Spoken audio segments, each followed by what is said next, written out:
Robbie. Sorry, I don't know why you're still there. Today's a little squirrely. Rumble Studio, which I'm trying to run, is not doing a great job. John Kiriakou is here. I'm Ted Rall. I'm here too.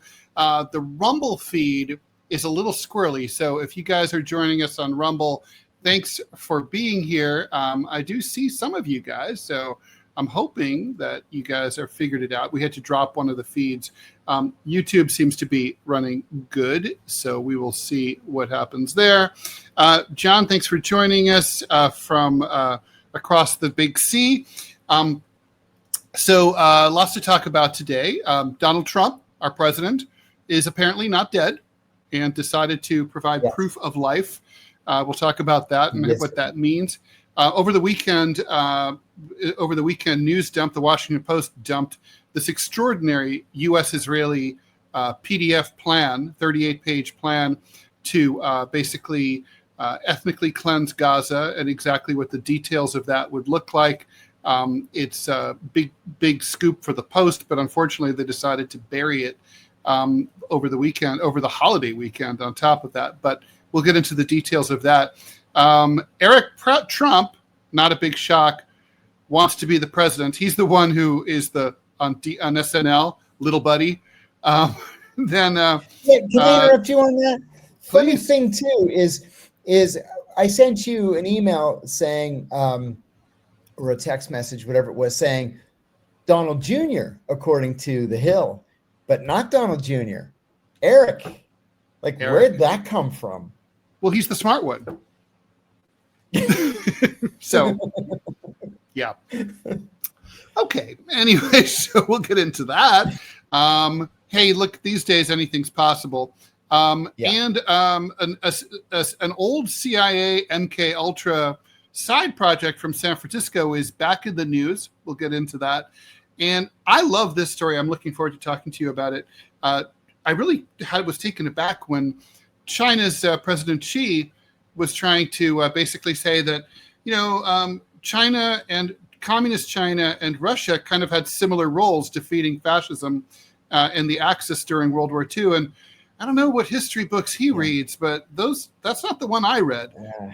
Not to say that the Chinese didn't have their hands full during that period, but we should get into that because it's really interesting and what it means. So, John, what do you want to talk about first? Shall we talk about the president's not dead? Yeah, of course, I've been in Iceland the last few days, so I was a little bit out of touch.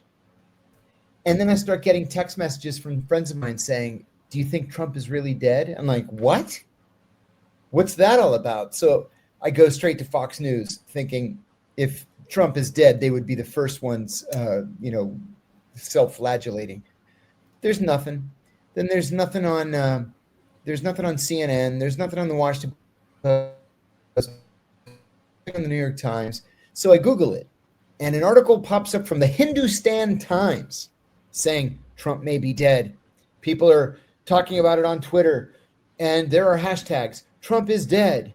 And another one is Trump dead? I'm like, what the heck is this all about? So I called a friend of mine who follows these things, and she's like, yeah, it looks like Trump might be dead. And I said, no, that's not how it works in the United States. Other countries might hide the fact that their leaders have died. I told a story about, Mao being dead for weeks before the Chinese finally admitted that he was dead. But then you start seeing these AI-generated pictures of Trump with, rotting teeth and Trump with a black eye. And then there are rumors that he had a stroke over the weekend. It's like, no, none of it's true. Well, Keith Olbermann. Please, Keith Olbermann. Keith Olbermann tweeted like, well, I just can't imagine Trump not having anything to say for days at a time. There's something there. Mm-hmm. There's a report that a couple of garbage bags went out the second floor window of the White House earlier today. And I was wondering if Trump might have been having marital problems. We know how that is. Melania tossing shit out the window. Why would Melania, do you think, go to Walter Reed and tour the OBGYN area? Why would she do that?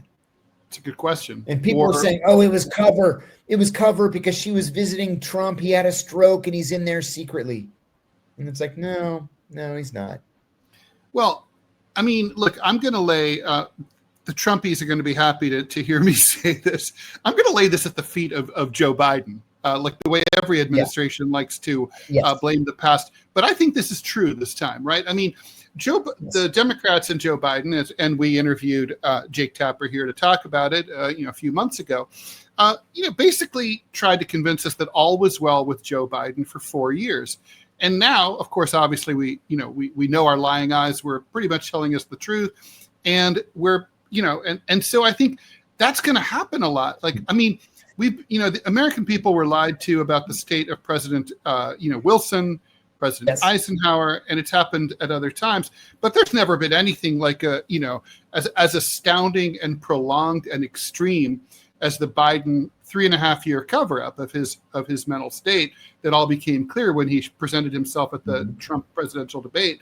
I think that's what this is about. I think ever since that happened, we are like those other countries, John. We just can't really believe anything. We're not going to trust that, if the president's gone for 36 hours, that it doesn't mean something just like he wants to have some me time. Yeah. Man, I was watching the BBC here. It's funny, in hotels in Iceland, the BBC is the only English language channel. It's all Icelandic channels. Like the country only has 400,000 people in it. How many TV channels all in Icelandic? Anyway, that's just me complaining. So I'm watching the BBC today, and it's like the whole day on BBC, it was, is Trump dead? Did Trump have a stroke? Why was Melania at Walter Reed Hospital? I hadn't heard about the thing coming out of the window, but they too laid this at the feet of Joe Biden, because this is now, as you just said, what we come to expect from our leaders. So who knows? Who knows?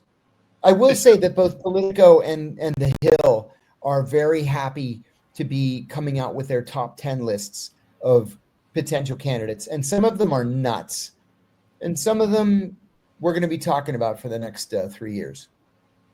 Well, Gavin Newsom, speaking of whom, his stock just increased dramatically today with this court ruling out of Los Angeles. He's the one who filed this suit against the nationalization, the federalization of the California National Guard in L.A., and he won at the, obviously the Trump can and probably will appeal to the Supreme Court, but I don't know. I don't know what's going to happen there. I suspect the Supreme Court will not hear the case and leave this decision standing. I think you're right. And Governor, is it JB or JD Pritzker? Now I'm having a mental blank. Anyway, the governor of Illinois, JB Pritzker, the heir to the Hyatt hotel fortune, has learned a lesson from Gavin Newsom and is doing the same thing now in Illinois that Newsom had been doing to go after Trump about these National Guard deployments and ICE raids and all this other stuff. Seeing now with this appellate court decision overturning Trump's policy that you can fight Trump and actually win. And with Pritzker trying to break out of the pack of at least a dozen Democrats being considered as presidential candidates now, and knowing he's going to have to take on Newsom, the gloves are already off. Yeah, no, for sure. And I think, I still have this thing, though. The internet and TV are visual media. I don't see Pritzker winning. I mean, frankly, he's just not telegenic enough. I mean, that's just code for ugly. I don't see Shapiro winning either. He was quite high on the list that ran in the Hill.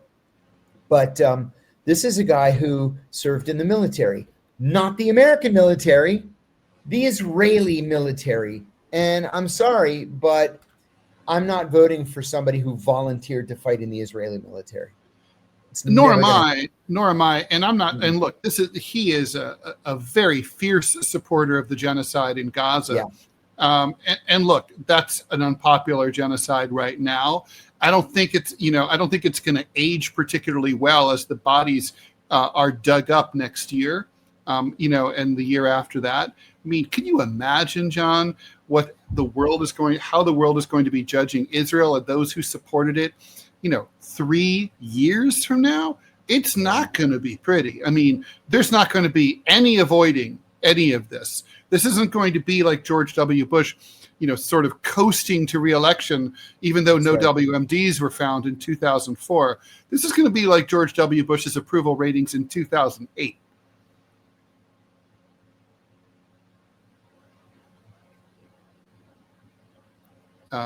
John, you're a little bit frozen there, at least for me. I don't know if you hear me.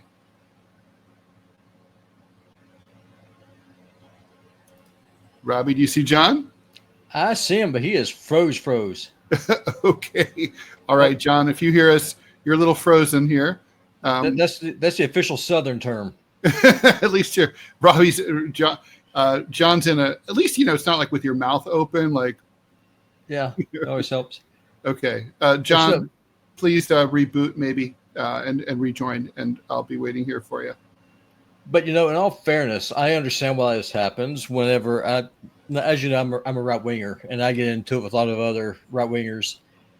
And the fact that so many, especially Republicans, are willing to give somebody a pass who served in a foreign military is insane to me. Because if it's for any other country except for Israel, it would be torches, pitchforks, this guy's a traitor and everything else. But it's perfectly okay not only to serve in the military of a foreign country, but then to wear that uniform in the Congress. Sorry, guys. Sorry about that. Hey, it happens. Connection here. All right, Robbie, you can finish your thought, and then we'll put you back on. Thanks for bailing me out, Robbie. Oh, hey, that's what I'm here for. No, I'm just talking. It's just crazy. Like that schmuck down in Florida. No, it's a special kind of stupid, not only to wear the uniform of a foreign military in the Congress, but then for the people to continue to vote for the schmuck who wears the foreign uniform in the Congress. If you get pissed off about Zelensky and his Ukrainian flag in the Capitol, this is worse. Yeah, or has the Israeli flag in the hallway outside of his Senate office. The Israeli flag. Ridiculous. It kind of makes you wonder which country he's representing, doesn't it? Who's wondering? Anyway, all right. Thanks, Robbie. We'll bring you back if and when. Okay, so I guess that's a nice segue, John. Let's talk about this 38-page document that came out. This is one of the most disgusting things I've ever read. Now, I have to say, I want to be clear here, John. You know very well from your work that there are plans for everything floating around White Houses and government offices. There's a plan for if Belgium and Luxembourg attack the U.S., how will we respond? There's a plan for giant space bugs invading the United States. There's a plan for everything. Okay, so with that caveat, right, this does seem a lot like something that we saw in that Trump video, the Gaza Riviera video from a few months ago. This 38-page prospectus called, this starts the Great Trust. The GREAT is an acronym for the Gaza Reconstitution, Economic Acceleration, and Transformation Trust, reading directly from the document. From a demolished Iranian proxy to a prosperous Abrahamic ally. And it's the goal, a thriving Gaza at the crossroads of a new Abrahamic architecture. The risk, Gaza is an Iranian outpost in a moderate part of the region that will threaten IMEC Abrahamic architecture and undermine any future Palestinian self-governance. The opportunity, Gaza is a regional trade hub at the crossroads of the ancient sea route, Egypt to Gaza to Babylon, and the incense trade route, India to Yemen to Arabia to Europe. It can thrive once again at the center of pro-American regional architecture. John, I don't understand the word architecture in this context. Do you? No. Listen, okay. This is the definition of ethnic cleansing. It is. It's literally the definition of ethnic cleansing. This group that this was in the Washington Post today that came out and said that the Israelis are ethnically cleansing Gaza. They raised 5 different points, and And their conclusion is, I mean, it's almost too sick to even consider, but it's that the, sorry, I seem to have lost there I am. They said that if you meet one criterion, right, then that's ethnic cleansing. The Israelis meet all five criteria for ethnic cleansing.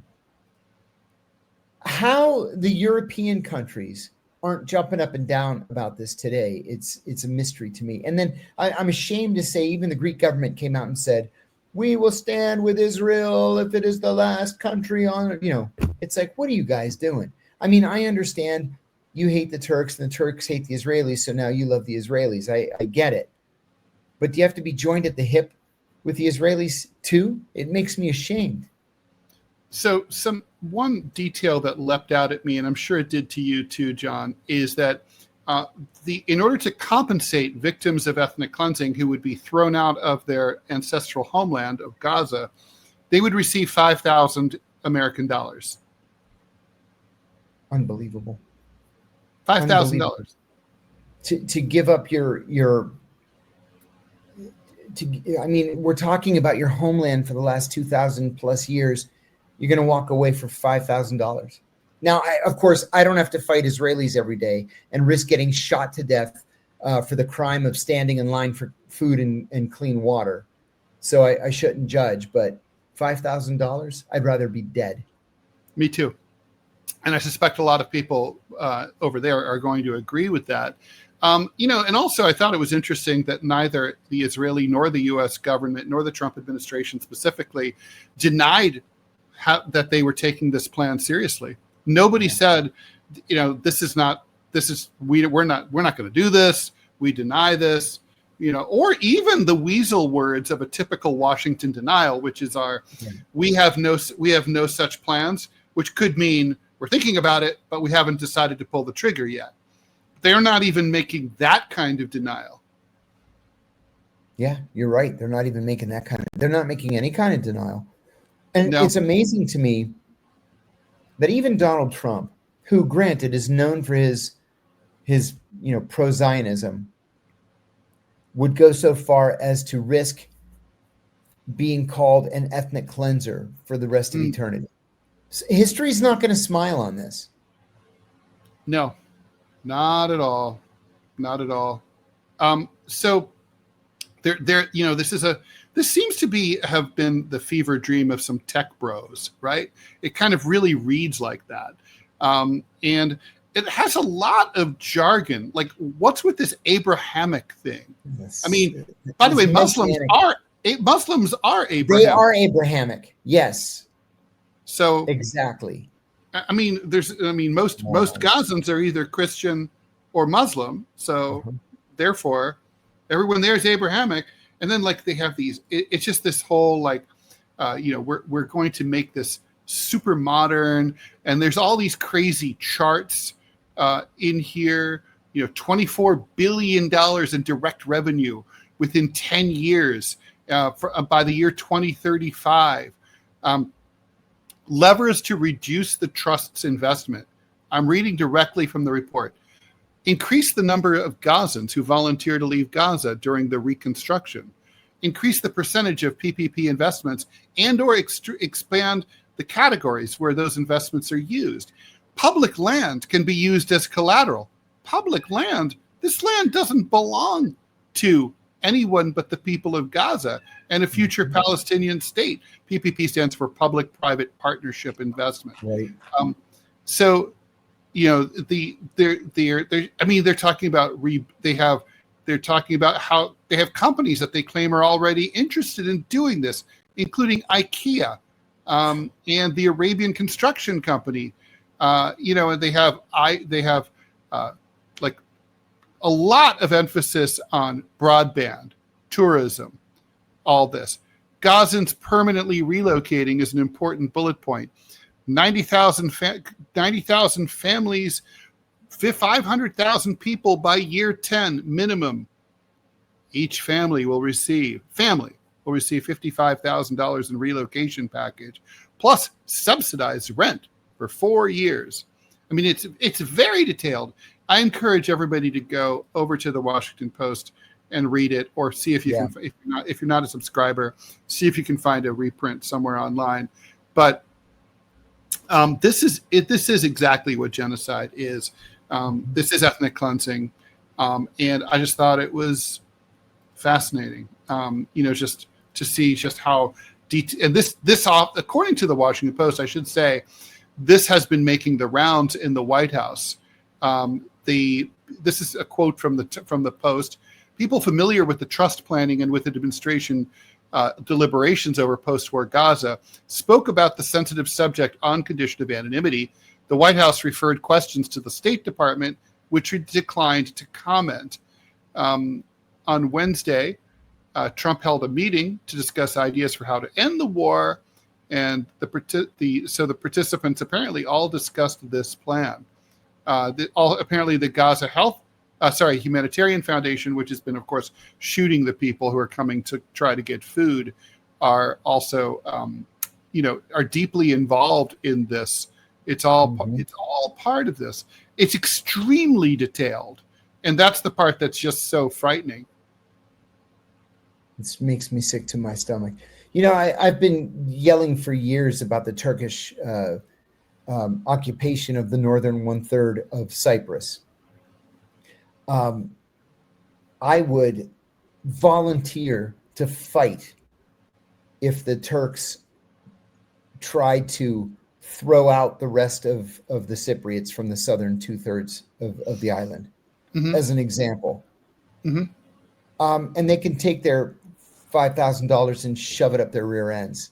No doubt. If I were Palestinian, like I said a minute ago, I would rather fight to the death. I really would. John Killer Rabbit 123 over on Rumble is asking us, and thank you very much for the generous $10 donation. What do you think of Israel's admiration of the terrorists who founded Israel, but hypocrisy towards Palestinian terrorism?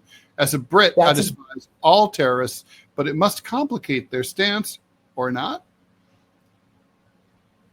That is a great question. The Israelis were, before there was an Israel, the Zionists, led by Menachem Begin, I might add, carried out acts of terrorism, including the bombing of the King David Hotel in Jerusalem that killed dozens of British soldiers. And yet they're not described as terrorists. They're described as freedom fighters. So I guess it's all in the eye of the beholder. If you're a supporter of Zionism, then the Israelis are liberating Gaza, I suppose. But for the rest of the world, this is an act of genocide. Why do you think the Washington Post decided to run such a incredibly spicy topic on a holiday weekend? Yeah, when very few people would pay attention. That they did. Right, and maybe that was it, Ted, because they know that people are busy over the holiday weekend. They're not going to read the article, and then at the same time they could say, well, we did run the article, so you can't blame us for being pro-Israeli. It's a dutiful release, and I guess that would probably reflect internal contradictions within the within the Post. Yeah. John, question for you from Frasmataz over on Rumble. John, do you think the Turkish occupied Cyprus and the Greek majority of Cyprus could ever cooperate on the issue of Israeli land developers doing a land grab in both regions? Or just take on their own and similar strategies. Turks are talking about expropriation of Israeli land on national security grounds. Honestly, I think it's all talk. I don't think the Turks have the guts to go after Israeli land, just like the Greek Cypriots don't have the guts to go after land that the British military still occupies. Why does Rumble always freeze when I'm looking my absolute worst? Yeah, I don't see anything like that happening, Fraz. I think that, I hate to say this, especially about the Greek government, but I think the Greeks, the Turks, the Israelis are all equally guilty of forgoing anything that could be seen as a good long-term policy in favor of a quick short-term grab. It's sickening. Okay. And I'll tell you what else really makes me mad. I generally don't read comments on newspaper articles because I don't care, really. But I have been reading the comments in the Greek papers about what's happening in Gaza. And the Greeks, by a slight majority, favor the Palestinians. That's new. Well, what's new is that the majority is small. It used to be, 80% of the Greeks supported the Palestinians. But the Greeks see a real long-term financial benefit to throwing their lot in with the Israelis. And it's just so disheartening to see people commenting on these newspaper articles, people with Greek names. It's like, have you forgotten what the Turks did to us? Have you forgotten that we were their slaves for 450 years? And you're gonna throw your lot in with the Israelis, knowing what the Turks did? John, even as a cynical former banker, I don't think it's good business. I mean, Israel's stock is a short sell if there ever was one. I mean, Israel's on the fucking way out. I mean, the whole world is cutting them loose. Just today, Belgium decided to announce that they're going to recognize Palestine. UN General Assembly is going to happen here in New York very soon. It's going to be just one thing after another. We recognize Palestine. Us too. Hey, we're in too. Everybody's going to. And Belgium went further. They announced sanctions. Now, they're symbolic, but still sanctions against Israel. And against the settlers in the West Bank and all that. It's a big deal. It is. Are you kidding? In 2 years, no one, in Greece or anywhere else, is making any money with or for or from the Israelis. The Israelis are going to have their hands full. They're going to be cut off by the U.S. by 2028. I'm convinced of it. Or they're going to be on the way to that. Oh, I hope you're right. But, you look at the Democrats, and the Democrats are no better than the Republicans on this. I keep coming back to that picture of Cory Booker, like running to get into the picture with Netanyahu when he was last in Washington, but then just in case, trying to duck behind Senator Klobuchar so that he's kind of obscured. It's like, buddy, pick a side, because you're doing the wrong thing twice here. If you're going to be with the Israelis, then by God, be with the Israelis and own it. I don't think there's any future in it. Even if you were, honestly, I would tell you that even if you're a pro-Israeli person, even if you love it, you're a total Zionist, I'd be like, you should distance yourself from those guys. If I were your political advisor, it's like, it's not going to look good.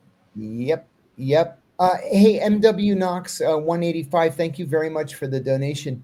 And Sodan 2324, thank you both for the donation and for being on my surveillance class today. We got two questions, Ted. Hi, John. Hi, Ted. I know I brought this up last week, but the U.S. just sank a Venezuelan vessel allegedly carrying drugs. Is the prerequisite for a strategic strike in Venezuela? Russia and China have been really quiet. That's an important question. And MW Knox says, I bet the Gaza rebuild contract goes to Saudi bin Laden group. I bet you're right. And then we're going to have to pretend there's nothing wrong with that, just like with Jolani in Syria. Oh, my God. I think you're both absolutely right. What do you think, Ted? No, I think that's totally right. And we have to, of course, obviously, the bin Laden family is not Osama bin Laden, obviously. No. Although obviously he was a bin Laden, but still, the Gaza, that's been the talk, right? Like the UAE and the Saudis would be rebuilding Gaza, and they're not going to do that as a gift to the people of Palestine. It's not like the Palestinians are going to be. Let's put it this way, right? An interesting way to look at this, like a Rubik's Cube, is to turn it around and look at it from another point of view.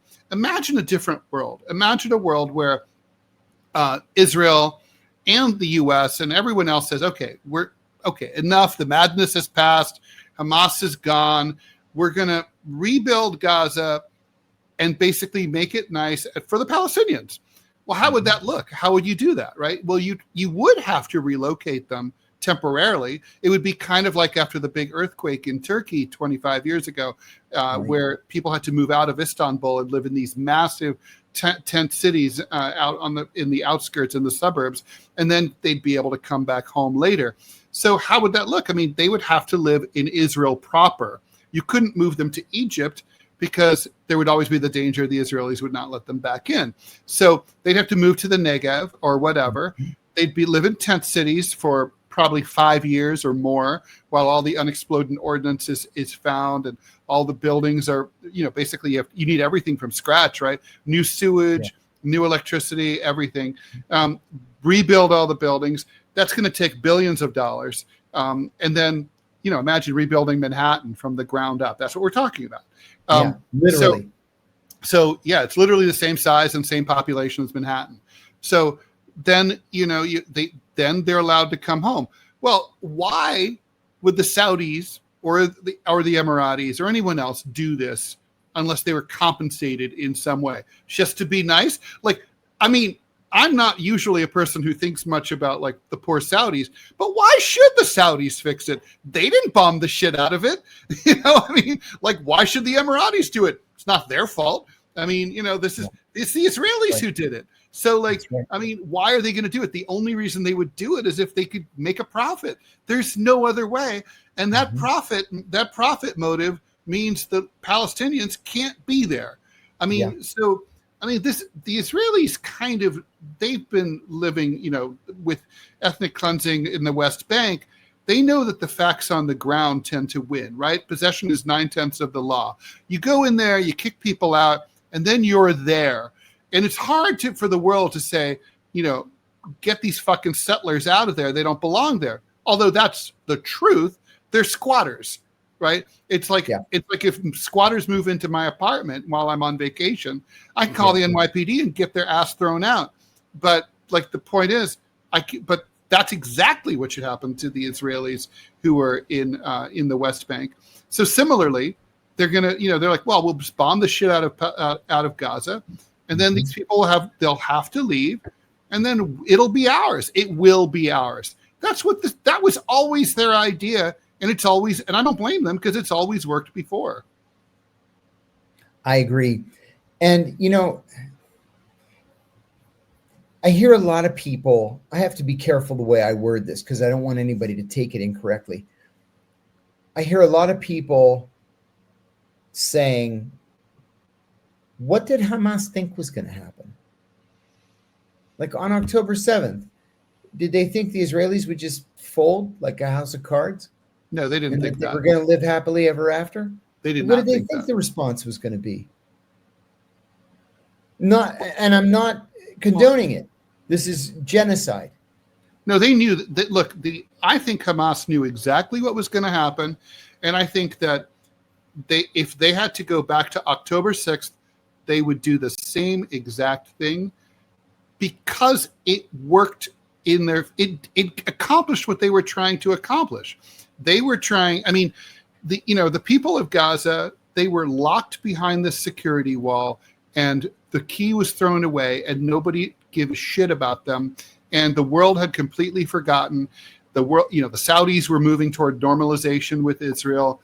The Abraham Accords, blah blah. The Palestinians' problem was considered under wraps, and vacuum packed and sealed. And I think I think Hamas leadership, they were like, we need a game changer. And we have to put ourselves on the top of the headlines. We've got to make news. And the Israelis are going to be monsters, but that's what terrorism is for. What was the message of Al Qaeda on 9/11? The message was the Americans are imperialist monsters, anti-Muslim, and expansionist and imperialistic and hegemonic. How do we expose that? We get them to overreact and invade not one but two Muslim countries who had nothing to do with it. It's like Al Qaeda wins. Their message is out. It's like Hamas's message. The Israelis are monsters. They're a bunch of racist assholes. They're murderous and genocidal. You don't believe us? Here, we'll show you. Poke, poke, poke, poke, poke, poke. They attacked. The Israelis played it, and the Americans after 9/11 played into the hands of the terrorists. The terrorists got exactly what they wanted. Yes. And we've got a question too. It's an interesting one. I actually just had to look it up real quickly. This is from Zara Ova. Why have hospitals in France reportedly been told to begin preparing for a major military engagement on the continent, and NATO spending is projected to exceed $1.6 trillion this year? The second part of the question is easy. $1 trillion of that is ours. So 1.6 trillion, I think, is probably lower than it could have been.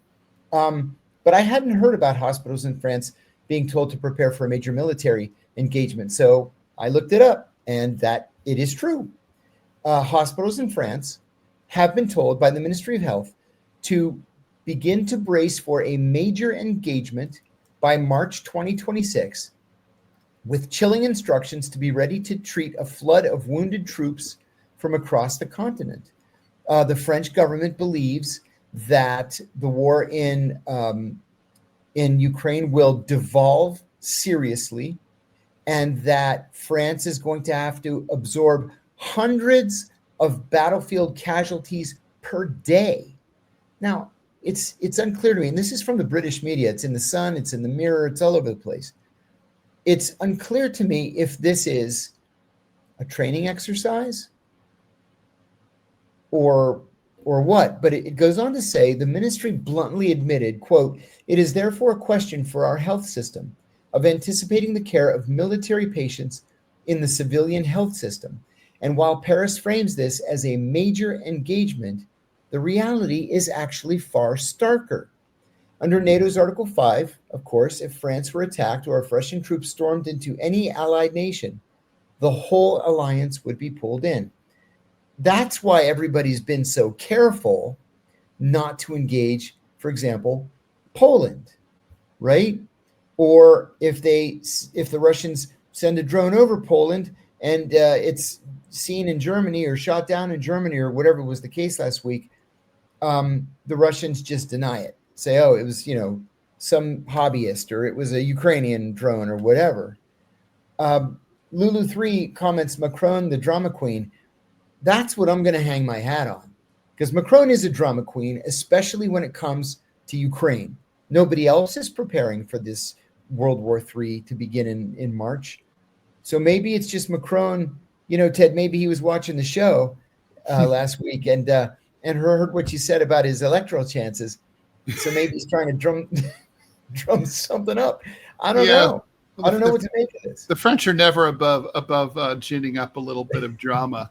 By the way, this is off topic, but I can't resist. Frasmataz is talking about a video that he saw. I saw this also about feral cats becoming pets at the state pen in Kentucky. It looked like a great program, except the prisoners have to pay for the cat food and other care.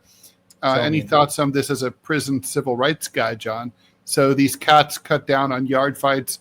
No one wants to go into solitary and leave their cat alone. Hey, I know it's probably farther off topic, but there was an article in Kathimerini, which is like the New York Times. Actually, it's the New York Times sister paper in Greece. They have the Times insert every day. There was an article yesterday about cats. If you've ever been to Greece, there are like millions and millions of cats. They're everywhere. Greece doesn't have any rats because it has all these cats.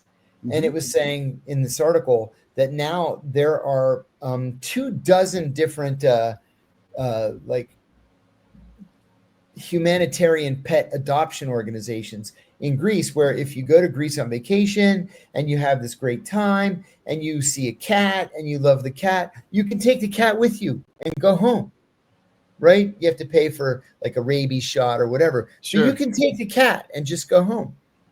Sure enough, Curtis Sliwa says yesterday that he wants to begin importing European stray cats into New York because the rats are so brazen that even in Central Park, they're climbing up carriages into the carriage where the baby is there sleeping or napping or whatever. There's video. Yeah. To eat snacks that the mothers have in the carriages.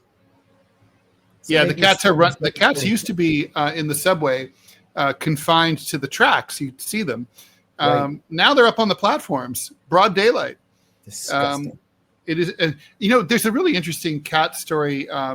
Under Grand Central Station, there's a warren of switching yards that goes hundreds of feet down where the trains switch.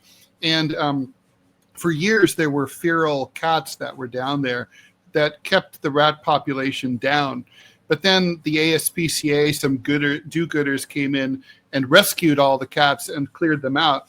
And in no time, track workers were starting to get bitten by rats all the time. And they begged for the cats to be allowed to come back, and they finally did. And so as far as I know, that's still standing. Look, as a cat lover, anything that puts more cats on the streets of New York is something that I can get behind. I just would feel sad if they were run over by cars, which would probably happen too. Yes. But I mean, it's, look, honestly, I think it's a pleasure. I know I don't want to say anything nice about the Turks, John, but one of the great pleasures of visiting Istanbul is all the cats too. You could go to a public park and, a cat will just jump on your lap and you could make friends with it. Same, obviously it's the same in Greece. It's all the Mediterranean countries kind of like cats. And no rats, which is wonderful. And you're ratless. Adam Fighter has a good question. By the way, John, what's happening in Greece? 700 schools are shutting down because of the demographic crisis. There was a great article today. I forget where I saw it, if it was in one of the Greek papers, wherever it was, saying that Greece has the greatest population drain of any European country and one of the biggest population drains in the world, that in the next 30 years, it's expected to lose 24% of its population. Whoa. People are just leaving. They're going to the US, UK, Canada, Australia, mostly. A lot are going to Germany. But they've got to get out of Greece because there's just no future there. It's a major brain drain. That sucks. Big Boss Bob Ross. Yeah, no, I don't. I totally agree with your mom not being impressed with your suggestion of His Excellency Muammar Gaddafi. Although my cat is also named after a world leader, the first king of France, King Clovis. He's not king, though. John, Luke wants to know any elements of 9/11 that you wish were answered. I'll answer mine. Oh, yeah. There's one big one for me, which is United Flight 93. According to the 9/11 Commission report, Cheney gave the shoot-down order, in my view, correctly. And according to the timeline in the report, there was more than enough time for Air National Guardsmen to intercept Flight 93. The engine was reportedly found 12 miles away from the crash site, even though it was a straight down crater. So my question is, was Flight 93 actually shot down successfully by the Air Force? If so, that would be one of the things the government did well that day. And but I would understand why they didn't reveal it. That's my big one. How about you? That's a good one. I have several, actually.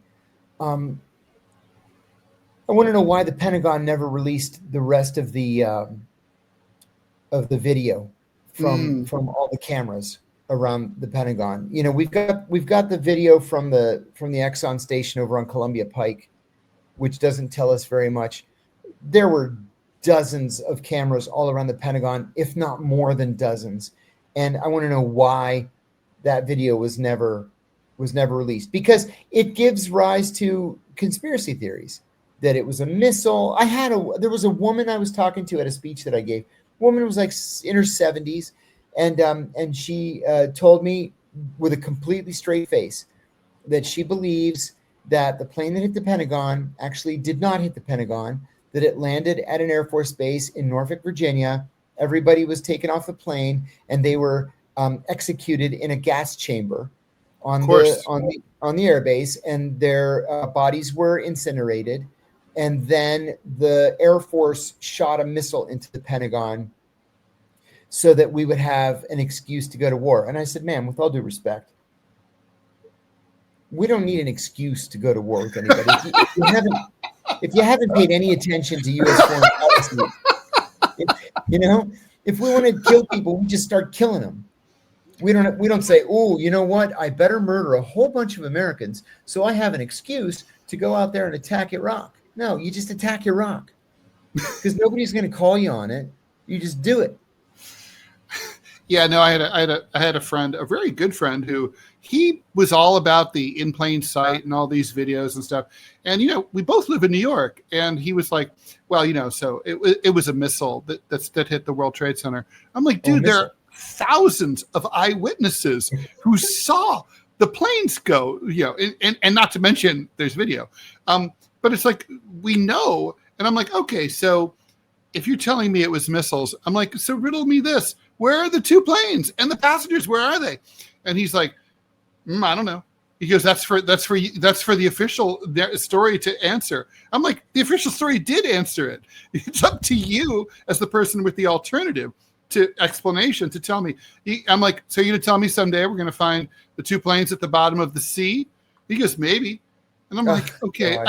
I can't talk about this, There's a question from Reed. Why didn't Alfreda Bukowski and her husband, Mike Scheuer, not share info with the FBI, Soufan and O'Neill? Ali Soufan was a GS-12 translator. You should explain who these people are. Sure. Alfreda Bukowski was the deputy director of Alex Station, which was the Osama bin Laden unit. She was actually my first line boss. I was the head of the counterintelligence branch in Alex Station. Mike Scheuer had been the founder of Alex Station. It's actually named after his son, Alec. But Mike was stripped of all of his authority and he just kind of sat in a cubicle about 10 feet away from me. Ali Soufan, an FBI translator, he was just a GS-12 nobody. He was a nobody until he started to interrogate Abu Zubaydah a year and a half later. So Ali would have been lucky just to have the Washington Post shared with him, let alone secrets from Alex Station. John O'Neill had already retired from the FBI on 9/11. He was the FBI's New York field office special agent in charge, and that carried with it also the title of deputy director of the FBI. It was broader than that, Reed. It was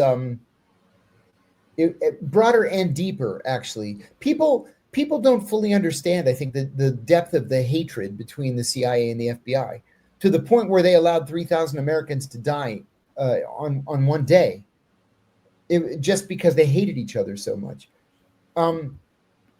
So to me, that's more bureaucratic infighting leading to something terrible than a conspiracy that demands an answer. Building 7 demands an answer. What nonsense says? Any thoughts on Building 7?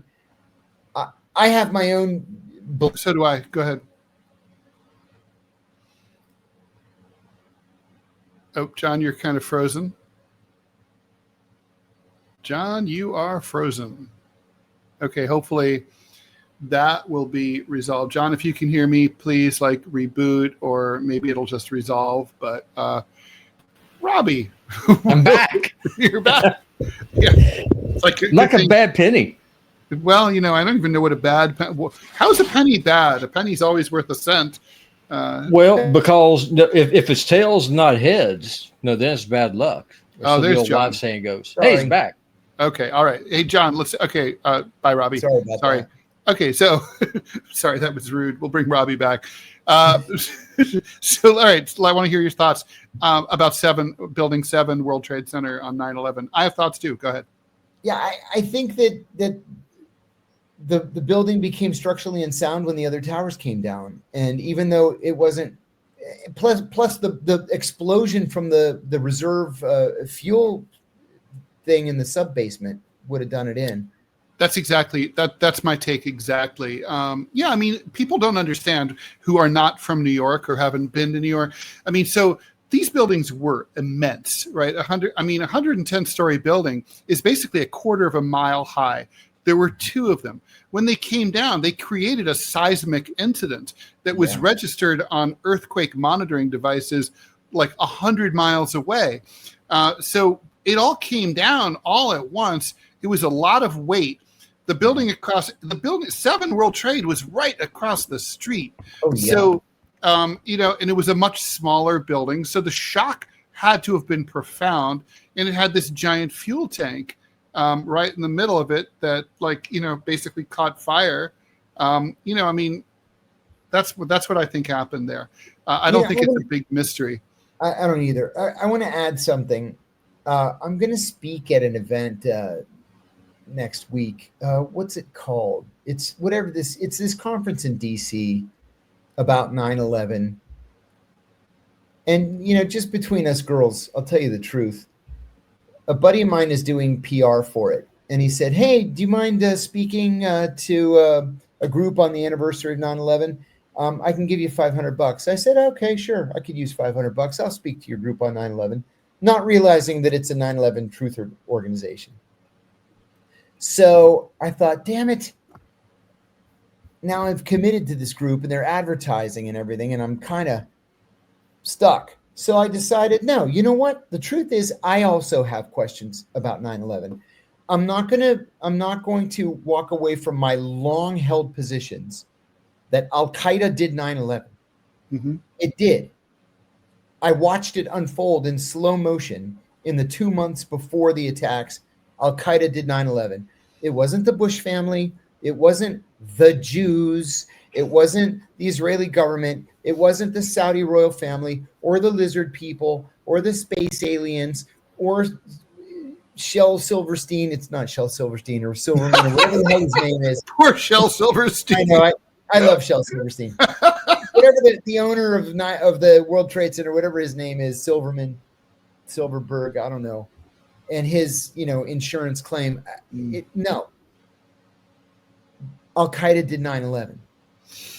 The question I have, though, is surely the Israelis, as great an intelligence apparatus as they have, knew something was coming.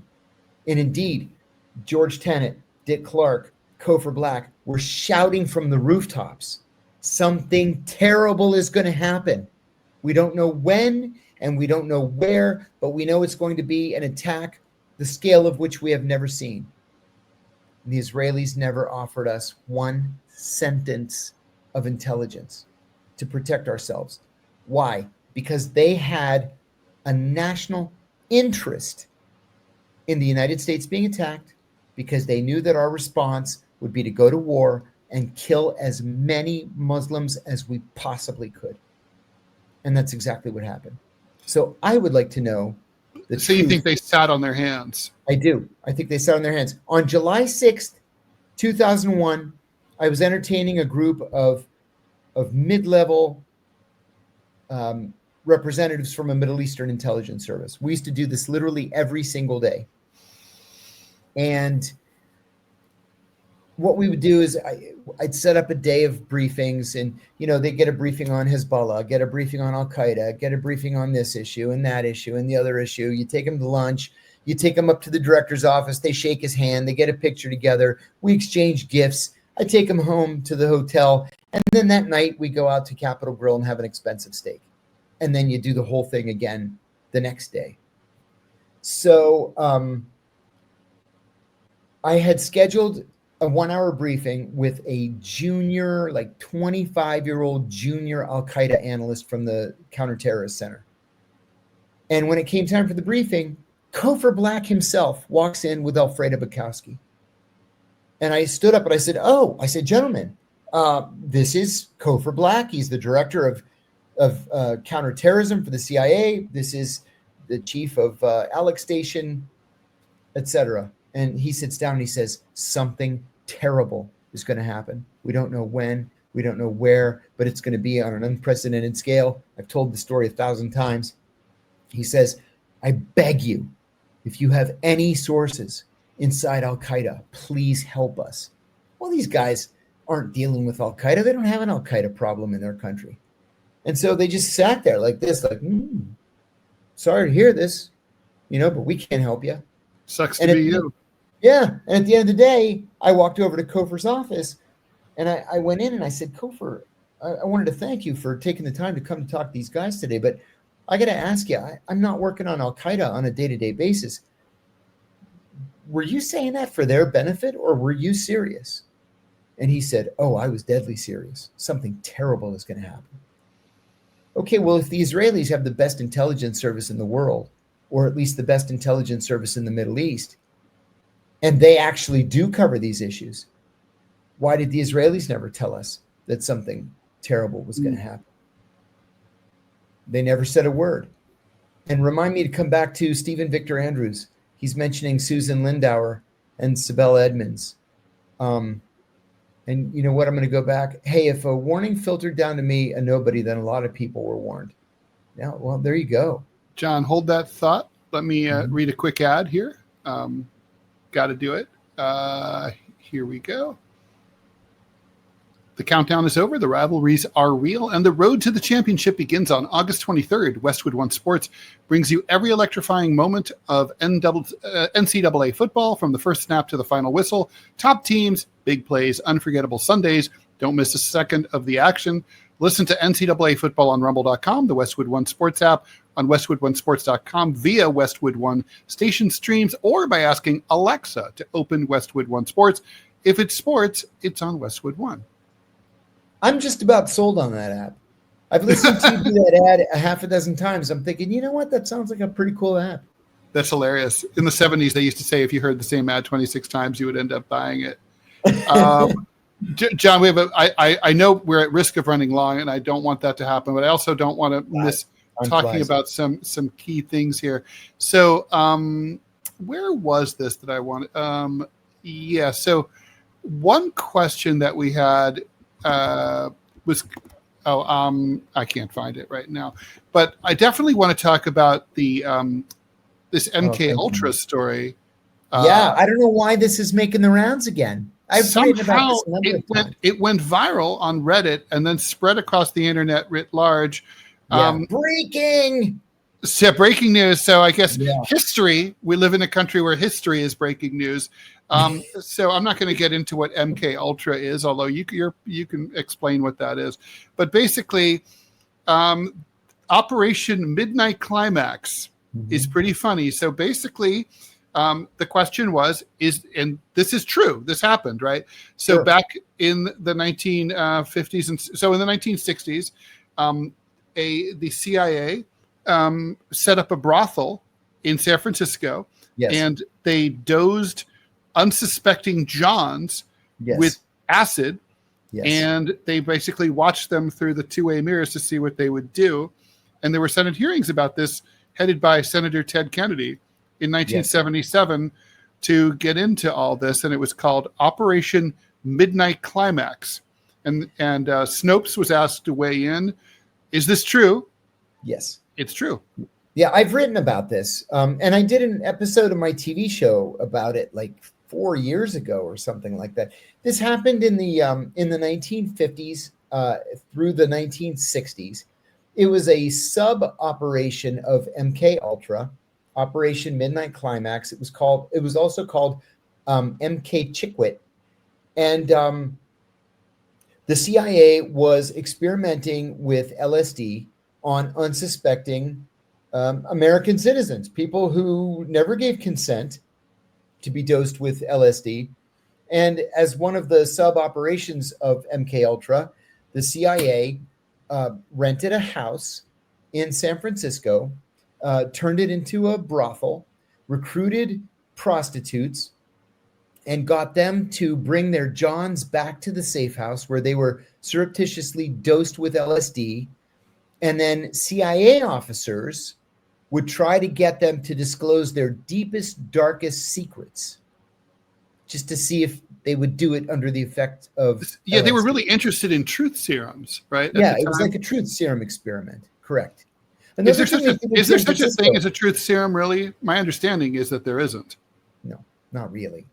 Another thing they did also in San Francisco as part of MK Ultra early on is they waited for a particularly foggy day where the air is very heavy.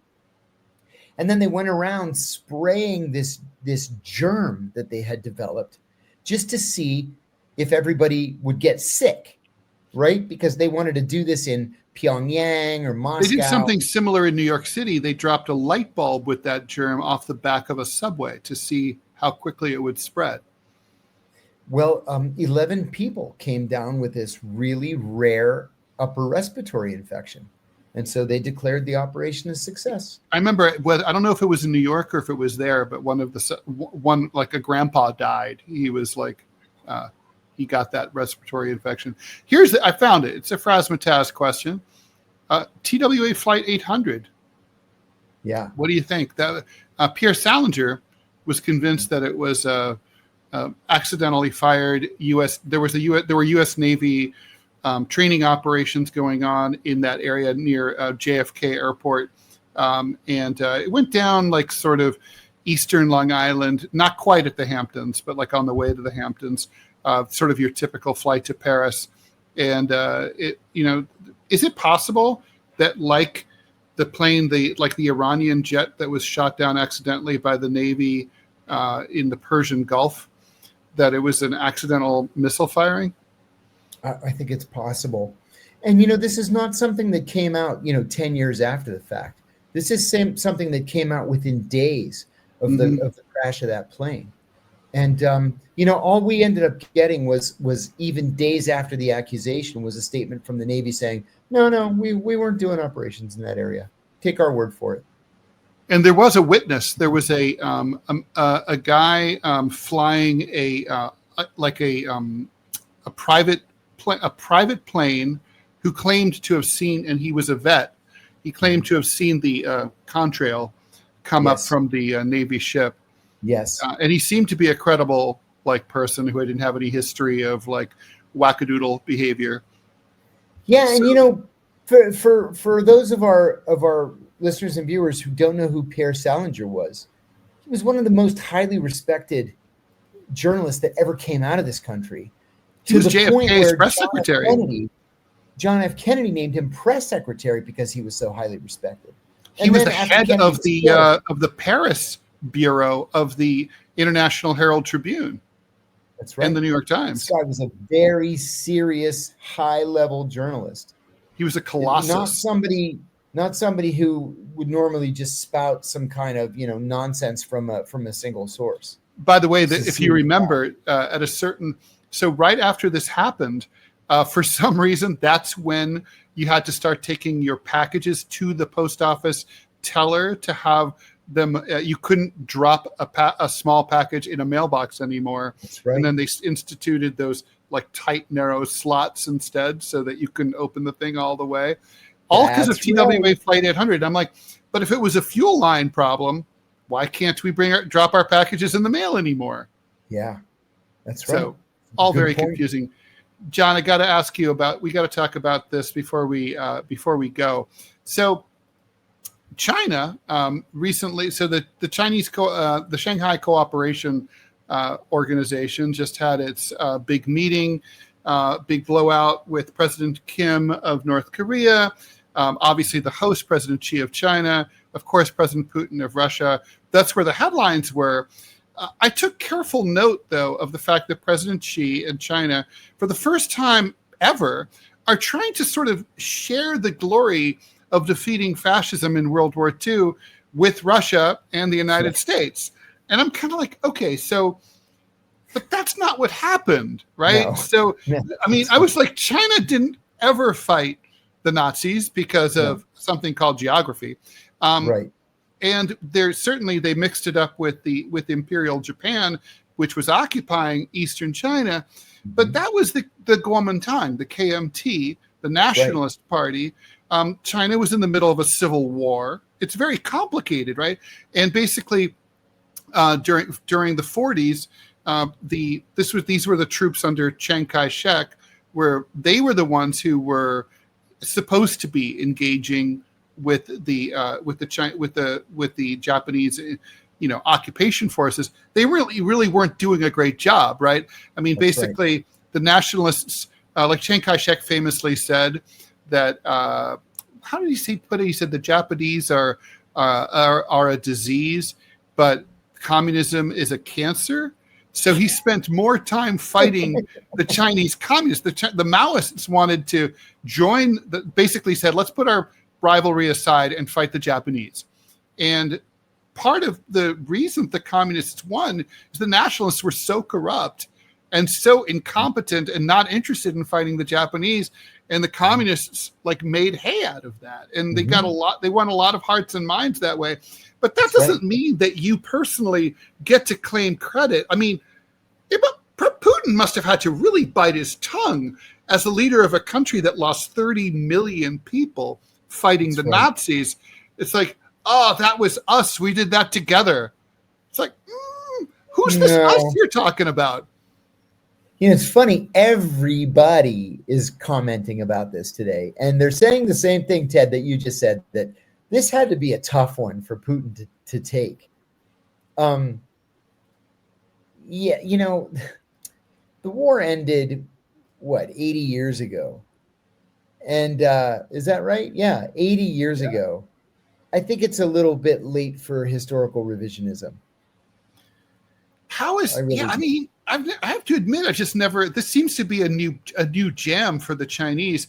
I mean, are they trying to take advantage of historical ignorance on the part of Westerners and Americans specifically? And probably. And to me, this seems like also like a way to try to sort of, it seems like a backwards way of getting at the Taiwanese, right?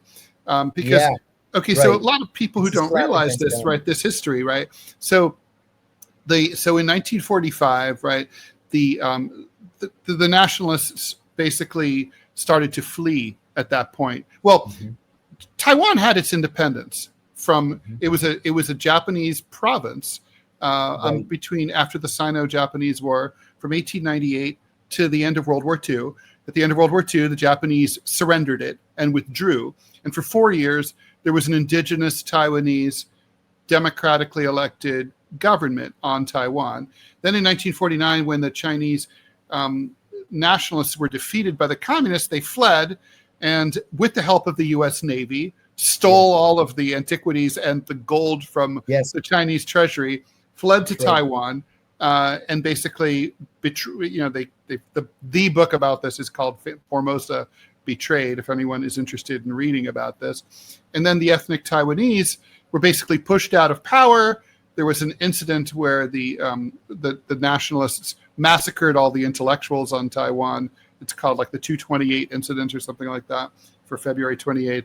And then took over and established basically this right-wing kind of authoritarian, anti-communist sort of I wouldn't say fascist, but certainly very far right-wing authoritarian regime under Chiang Kai-shek.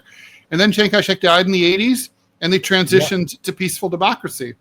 And it's a weird story, but basically the KMT ran Taiwan all those years, and they're in charge now. And even though there's been opposition party has had a president for a little time after, starting in the aughts, it's still basically kind of a KMT outpost. They fly the KMT flag, the nationalist flag. So this is kind of a way of just basically sucking all the historical oomph out of the Taiwanese, isn't it? That's exactly how I read it. Yeah. Yeah. It's just ganging up on Taiwan and using history to do it. Yes. So is it gonna work? Might work with the Americans. You know what?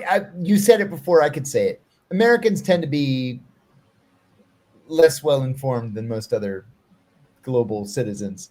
So yeah, it might work on the Americans. I mean, listen, in public school, when I was going to school, we single-handedly won the Second World War. There was barely ever any mention of the Soviet Union or the casualties that the Soviet Union suffered. Yeah, they were an afterthought. It was like we did it all. Sure. Big boss Bob Ross says, to be fair, though, both the Eastern Front and the Chinese Front were literal hell on earth during World War II. The Japanese used to drop fleas with plague on Chinese villages to cause pandemics. Awful shit. Yeah, that was the Japanese Imperial Army, Unit 731, they were called. And They did human experiments on living people. They did vivisection.